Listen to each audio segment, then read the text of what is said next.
안녕하십니까.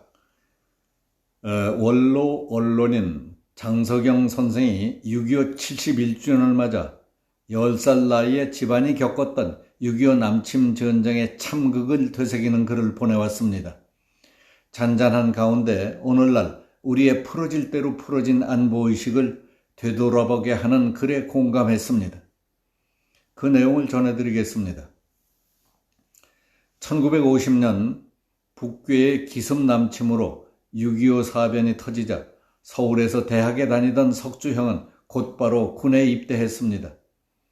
그리고 한 달 만에 포병 소위로 전선에 배치됐다는 편지가 왔습니다. 특별히 내게는 안채 어머니 장롱 아랫서랍에 있는 태극기를 잘 보관하라고 했습니다. 사랑채 앞 화단에 심어놓은 무궁화들도 잘 키우라고 당부했습니다. 형으로부터 편지는 계속 왔습니다. 낮에는 아군이 탈환했던 고지가 밤을 지나면서 적군에게 넘어갔다는 날도 있었습니다. 치열한 공방전으로 전우가 사망하고 부상한 일을 소개한 날도 있었습니다. 처절하고 긴박한 전쟁 모습을 생생하게 기록해 보내기도 했습니다. 낙동강까지 밀려갔던 아군이 서울을 탈환했을 때와 평양을 점령하고 북진을 계속할 때의 이야기를 전해준 날도 있었습니다. 조금 있으면 백두산까지 진격할 것이라는 소식을 보내오기도 했습니다. 얼마 안 있어서는 중공군의 인해 전술 때문에 후퇴하고 있다면서 급히 쓴 글씨로 붙여온 것도 있고, 휴전 무렵에는 금화지구에서 밀고 밀리는 싸움이 계속되고 있다는 편지도 왔습니다. 쉴 새 없이 포를 쏘다가 포신이 벌겋게 달아오르면 소변을 받아서 포신을 식혀가면서 포를 쏘기도 했다는 이야기를 전한 날도 있었습니다. 그 무렵 휴전이 됐는데 한 달쯤 지나서 두 통의 편지가 왔습니다. 한 통은 형이 보낸 안부 편지였고 다른 한 통은 형의 전사 통지서였습니다. 진급해서 중이라고 되어 있었습니다. 형이 전사하던 때 상황은 몇 개월 후 형의 소대원이었던 5분의 전우들이 집으로 찾아와서 들려주었습니다. 휴전 협정을 맺기 직전 각 전선에서는 잃었던 땅을 한 평이라도 더 찾기 위해서 전투가 더욱 치열해졌답니다. 포탄이 비오듯 쏟아지고 있을 때였답니다.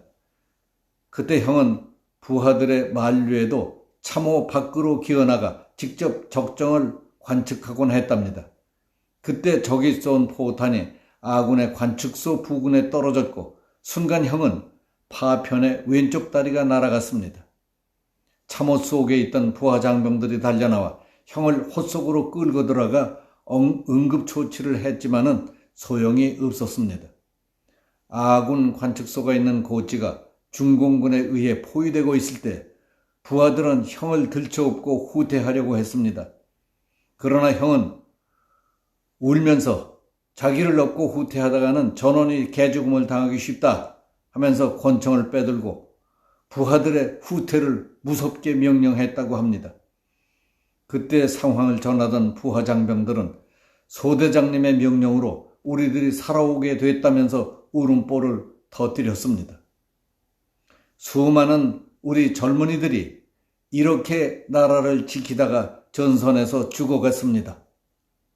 어머니는 죽은 아들 생각에 수시로 울음을 삼키시며 내 아들이 나라를 위해 목숨을 바쳤다니 사내로 태어나 할 일을 한 것이라며 울음 섞인 목소리로 스스로를 달래며 마음을 가다듬곤 하시는 모습을 종종 보았던 모습이 지금도 눈에 선합니다. 오늘이 6.25 사변이 일어난 지 꼭 71주년이 되는 날입니다. 형이 생존해 있다면 올해 90세가 되는 해입니다.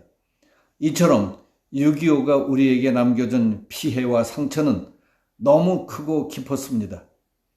사상자만 163명에 달했습니다. 부모 형제를 잃은 고아가 6만 명이 넘었고 30만 명 이상의 미망인이 생겼습니다. 이 아픔은 잊을 수가 없으며 잊어서도 안 됩니다.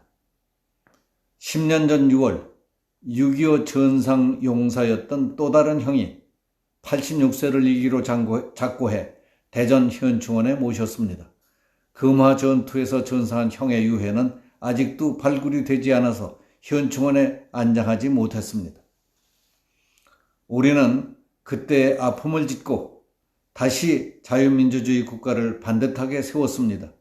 그리고 한강의 기적이라고 할 정도의 경제발전도 이룩했습니다. 그러나 북한은 국민들이 굶어 죽어간다는 데에도 핵무장에만 여념이 없습니다. 대남 적화 통일자역은 조금도 변화가 없습니다. 1.21 사태, 남침용 땅굴, 미얀마 폭파 사건, 칼기 폭파 사건, 연평도 폭격 사건, 또 천안함 폭침 사건이 그렇습니다. 남북 간 평화 소울을 버리면서 대남 적화 통일의 망상을 버리지 못하고 있습니다. 이 순간에도 저들은 핵을 만들고 무력 증강을 계속하고 있습니다. 남한 내에 종북 좌파들을 양산해 조종하면서 갖가지 국책 사업들을 방해하고 있습니다. 국회를 비롯해서 각급 기관의 네트워크를 형성해 대한민국의 전복을 꾀하고 있습니다. 좌파 정부가 들어서면서 적화 세력들이 노골적으로 준동하고 있습니다. 국군 통수권자인 대통령은 현충원에서 북한 정부 수립의 공로자이며 6.25 남침 전쟁에 앞장섰던 김원봉을 지켜세우며 그가 우리 국군의 뿌리라는 마언을 해서 국민들 가슴에 대못을 박았습니다. 북한에 가서 우리 안보주권을 위태롭게 하는 9.19 합의를 해줬습니다.